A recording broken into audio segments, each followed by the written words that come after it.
അങ്കമാലിയിൽ വീടിന് തീപിടിച്ച് 4 പേർക്ക് ദാരുണാന്ത്യം. അങ്കമാലി ടൗൺ കോളനിക്കടുത്ത് പറക്കുളത്താണ് സംഭവം. അച്ഛനും അമ്മയും 2 കുട്ടികളുമാണ് മരിച്ചത്. ഇന്ന് പുലർച്ചെയോടെയായിരുന്നു സംഭവം. വീടിന്റെ മുകൾ നിലയിലാണ് തീപിടിച്ചത്.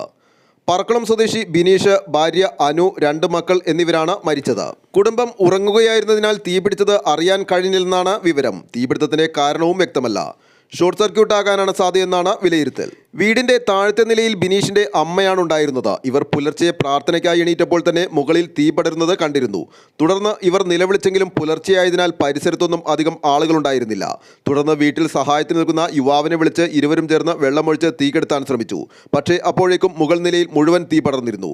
വീട്ടിൽ തീ പടർന്നത് കണ്ട പത്ര ഏജന്റാണ് പിന്നീട് സമീപവാസികളെ വിവരമറിയിക്കുന്നത്. ഇവരിൽ ഒരാൾ വീടിന് പിന്നിലൂടെ മുകൾ നിലയിലെത്തിയെങ്കിലും തീ ആളിപ്പടരുന്ന നിലയിലായിരുന്നതിനാൽ ഒന്നും ചെയ്യാനായി. മുകൾ നിലയിലെ തുറന്നിട്ട ജനാലയിലൂടെ മുറിക്കകം നിറഞ്ഞ തീയും പുകയും മാത്രമാണ് കാണാനായത്. സ്ഥലത്ത് പിന്നീട് പോലീസും ഫയർഫോഴ്സും എത്തി തീ അണയ്ക്കുകയായിരുന്നു. News desk Aluva.